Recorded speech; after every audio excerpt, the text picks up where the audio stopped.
Salut à tous et bienvenue pour le Mercatalk. On se retrouve ce lundi pour décrypter l'actualité et le mercato de l'Olympique de Marseille. Tout de suite, le sommaire de cette émission en images. On reviendra sur la grosse page. On devait avoir des petites images. On vous les réserve pour plus tard. Vous inquiétez pas, vous aurez des fiches sur les joueurs dont on va parler. On va démarrer d'ailleurs tout de suite cette émission par la grosse page. Et pour en parler, je suis avec Maxence Volpe. Salut Maxence. Salut à tous. Voilà, notre habitué généralement des débriefs de match. Alors, pour les débriefs de match, on a René, qu'on salue, qui a passé un week-end radieux.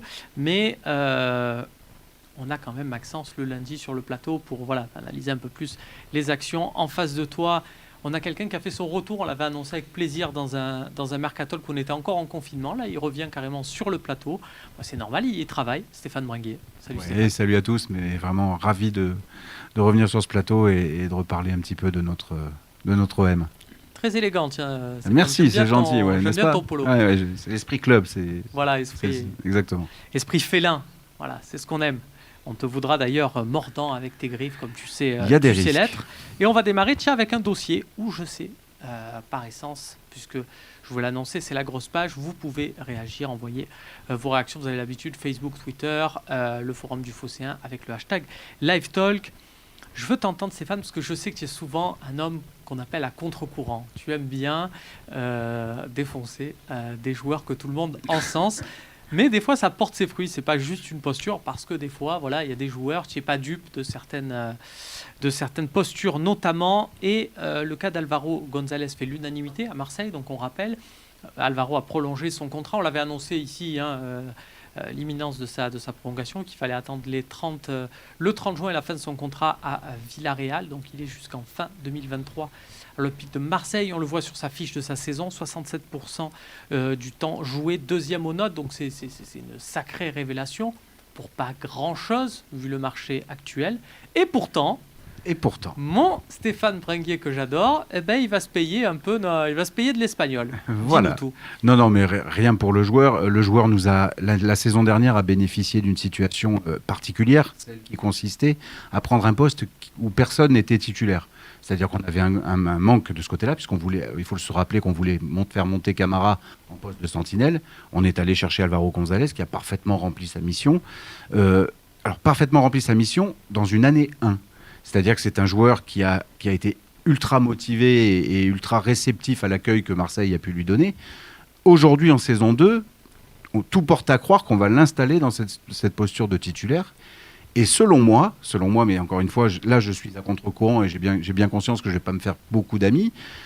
Pour moi, il a un niveau qui n'est pas non plus exceptionnel et qui est tout juste celui de la Ligue 1. C'est-à-dire que se présenter en Champions League avec un joueur tel que lui, c'est le gage d'un état d'esprit certainement de bonne qualité. C'est un bagarreur, c'est un guerrier, il n'y a pas de souci.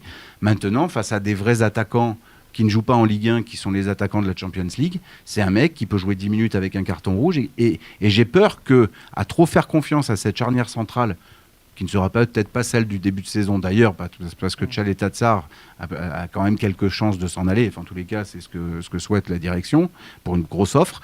Mais cette charnière centrale a trop lui accordé la confiance aveugle de la saison dernière, un peu à l'instar de l'ensemble de cet effectif. J'ai peur qu'on aille au-devant de certaines désillusions. D'accord, écoute, c'est une position courageuse parce que je pense que tu vas te... Je vais me faire démonter, j'entends bien, mais si je te lâche comme ça sur Twitter, là, j'ai vraiment très envie de me tromper. Voilà, mais effectivement, on verra, on n'espère pas, évidemment, que l'avenir te donne raison, mais on en a vu plus d'un, Max, de joueurs à l'Olympique de Marseille, de défenseurs qui nous font une super saison, et on se dit on va pouvoir s'appuyer dessus, c'est l'assurance tout risque, et puis finalement non. Daniel Van Buiten, par exemple, qui avait fait une année extraordinaire. La saison d'après, c'était beaucoup plus compliqué.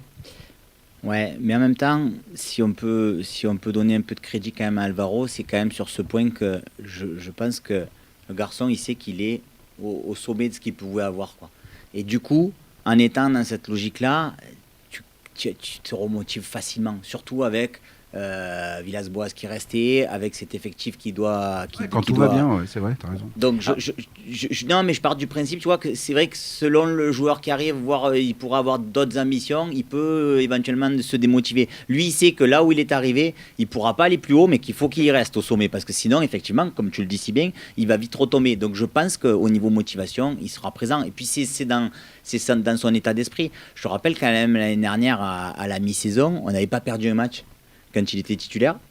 Et c'était, si je ne dis pas de bêtises, je crois que c'était un des joueurs qui avait gagné le plus de duels en Ligue 1 à la mi-saison. Donc, du coup, c'est quand même des stats qui sont plus qu'intéressantes pour ce joueur.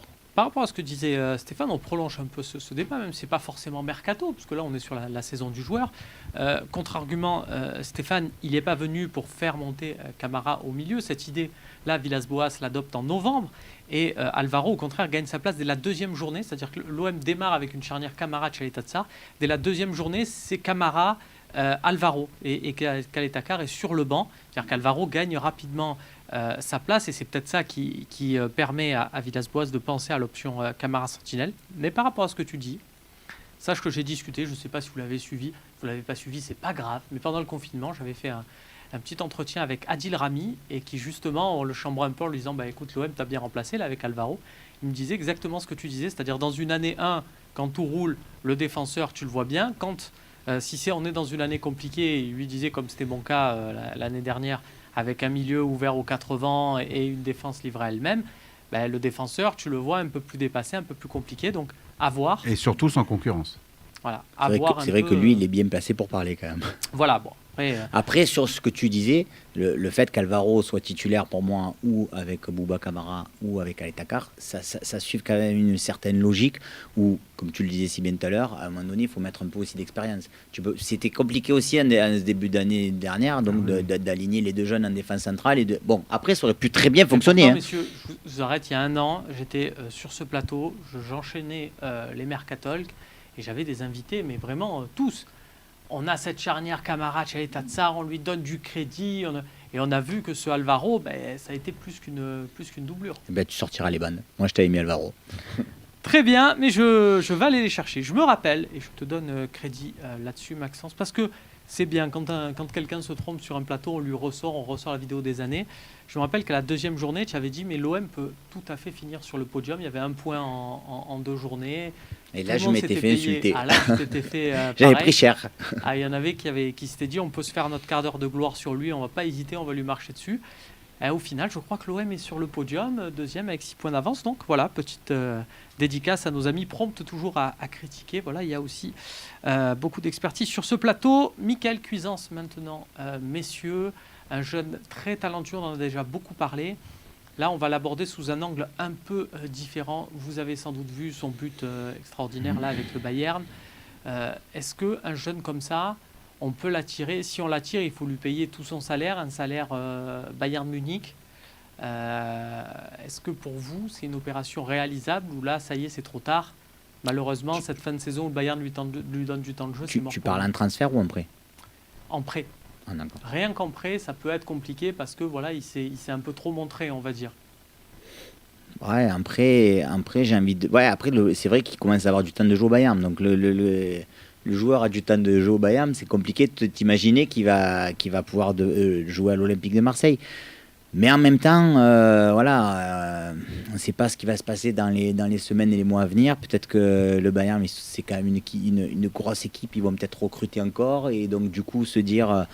Ce joueur-là qui a pas vraiment beaucoup joué non plus, hein. Il a joué en fin de saison, il vaut mieux le voir éclore ailleurs, mais bon, je pense qu'ils se positionneront uniquement sur un prêt. Et pour nous, ça serait, à mon avis, très intéressant, parce que c'est quand même un joueur super technique et qui pourrait jouer quasiment dans tous les postes du milieu de terrain.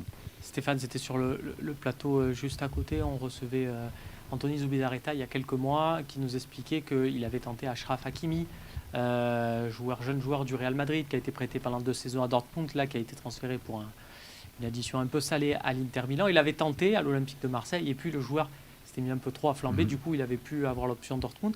Est-ce que la Cuisance, ça te fait un peu penser à ce cas-là, c'est-à-dire l'OM essaie de l'avoir en prêt, mais là il se montre fin de saison, le Bayern déjà champion, ils vont le faire jouer tous les derniers matchs et du coup on ne pourra plus être dessus. Alors oui, la réalité, c'est qu'il est quand même bien barré au niveau du Bayern de Munich par rapport au nombre de titulaires potentiels à son poste.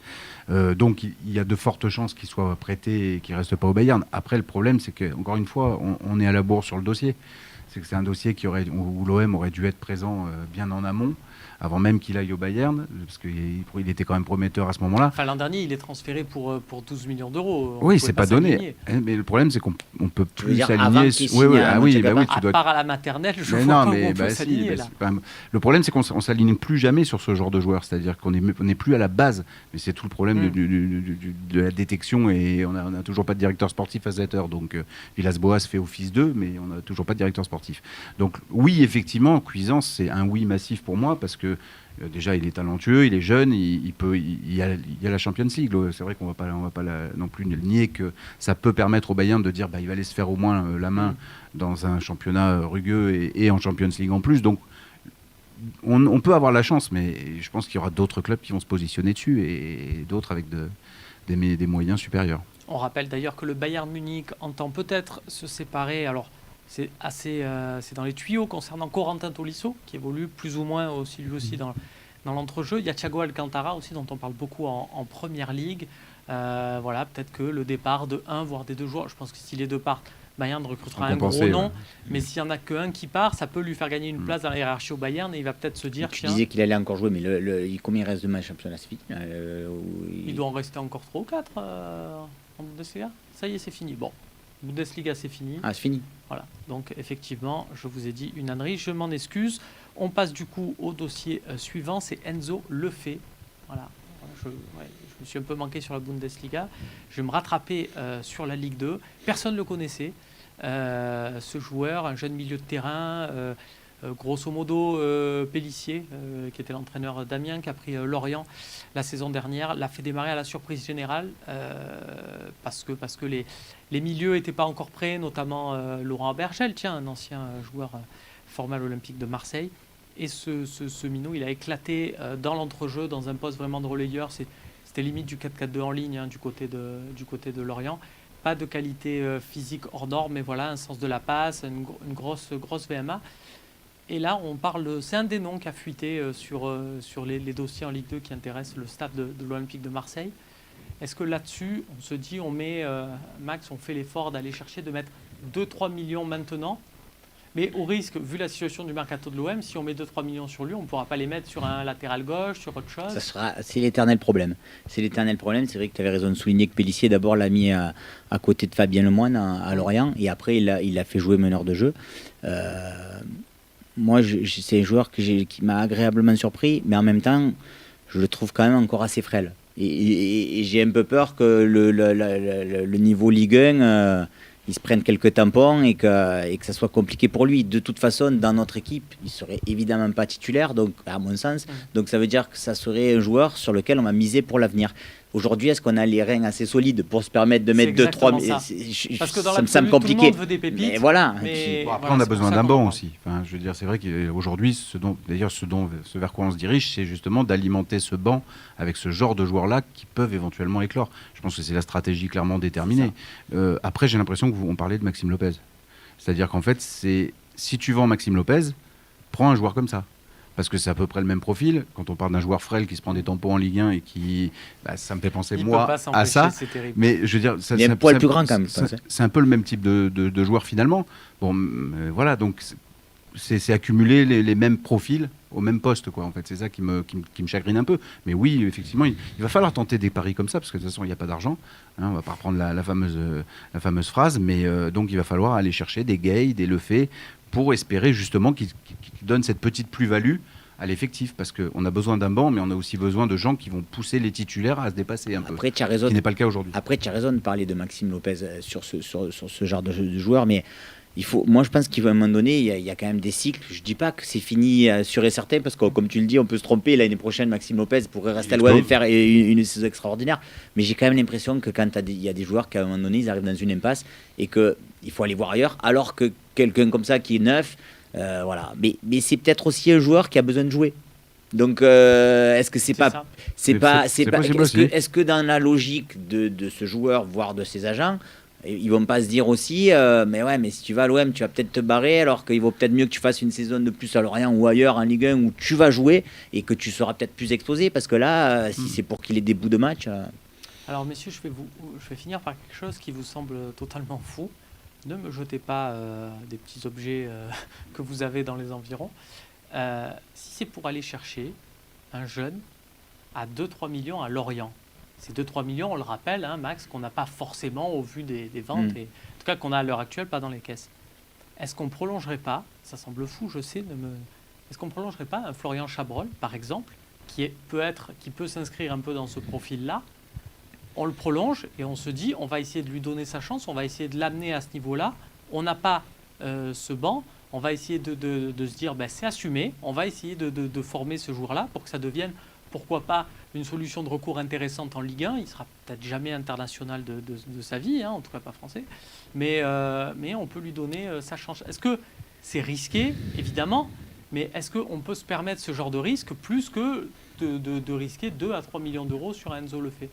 Au-delà du risque, j'ai pas envie de taper sur Florian Chabrol aujourd'hui, pas du tout. Mais je me dis bêtement que si il s'écoule toute une saison, où il avait, en plus, je sais plus, contre un match amical en début de saison, il avait quand même... Contre Naples. Contre Naples. Il fait une... Et tout le monde se dit, on a un bon petit jeune, c'est bien. Et de la saison, on ne le voit plus. Donc il s'est quand même entraîné toute la saison avec les pros. Je veux dire, Villas-Boas l'a vu toute la saison. Ça me fait un peu penser avec le parallèle Nkougou, je vous en entendais parler au talk d'avant. S'il ne l'a pas fait jouer, non, même pas des bouts de match ou quelques minutes par-ci par-là, je ne me rappelle plus s'il a joué, d'ailleurs je ne crois pas qu'il ait joué. Non. C'est quand même à un moment donné, ça va être compliqué pour lui l'année prochaine aussi. Hein. Ouais, mais c'est significatif de l'ensemble de la stratégie qui est actuellement en place. Parce qu'un jeune, on le voit peut-être des fois plus beau ailleurs. Mais Ake, on parle pour Ake, on lui a fait signer une prolongation. Pour moi, à date, il a le potentiel de rien du tout. Ouais, mais c'est pas pareil. Il a quand même fait des bouts de match. Oui, il a quand même servi à Lille. Il est quand même rentré. Mais non, mais tu vois, pour moi, c'est la différence entre. De là à t'appuyer dessus la saison prochaine pour te dire, si, parce que Chabrol, si on assume le fait que ça va être un joueur justement qui va faire partie du groupe, réellement du groupe, et qui va entrer en cours de match ou sur certains matchs de coupe, etc. C'est assumé, je suis d'accord. Pour moi, c'est ultra risqué. Pour tout le monde. Mais, messieurs, juste, on parle d'Enzo Lefebvre à Lorient. À Lorient, le taulier au milieu de terrain, c'est Laurent Abergel, qui était formé à l'OM. Donc, je ne dis pas, effectivement, il s'est façonné en passant à Ajaccio, avec Pantaloni qui le met en 6, il est allé à Nancy, voilà. Mais, il a joué après, en fait. Oui, voilà, il a joué. Mais à la base, ce joueur-là, ce fameux, là, on parle d'Enzo Lefebvre à 2-3, mais il y a le... Ouais, mais je crois que tous, ils ont besoin de jouer, en fait. Mais ils ont tous besoin de jouer. Ce sont des joueurs, et c'est le cas aussi, puisqu'on a parlé tout à l'heure de Maxime Lopez, qui a à peu près la même tranche d'âge, c'est qu'il a besoin de jouer aujourd'hui. Et de rester sur le banc à l'OM, je pense que c'est un peu ce qu'il y a de pire pour ce genre de joueur. C'est-à-dire que, en fait, s'il n'y a pas vraiment l'idée qu'il peut pousser le titulaire dehors, il n'y a pas de sens. Et c'est pour moi le cas de Marley Ake, c'est le cas de Florian Chabrol, c'est le cas de Maxime Lopez aujourd'hui. Si tu gardes le milieu de terrain que tu as actuellement, il ne les poussera pas dehors. Voilà. Donc, à partir de là, c'est là où un Pape Gueye, par exemple, j'ai la sensation que par son jeu et son potentiel, il peut éventuellement... Mais par définition, quelqu'un de nouveau, de toute façon, de toute façon, on y reviendra après, tout à l'heure. Mais oui. La différence, je pense que c'est au niveau du poste. C'est-à-dire que quand il y a Ake, tu sais que de toute façon, 9 fois sur 10, les remplacements, ils s'effectuent devant parce qu'on va amener du dynamisme. Donc tu vas pouvoir avoir ce temps de jeu nécessaire. Quand tu es Chabrol, c'est un peu plus compliqué. Voilà, parce qu'à un moment donné, quand ton équipe qui est équilibrée, que tu es en train de. Tu tiens le score, voilà, tu te dis, si je veux dire, ouais, mais et si il perd un ballon, alors que devant, il tente un crochet par le ballon, c'est pas ça qui fera normalement la différence. Quoi. C'est peut-être ça. Tu as tout à fait raison, Max. Merci, messieurs, pour cette partie. Elle était très intéressante et instructive. On n'a pas fini l'émission. On passe à la deuxième partie sur l'équipe type.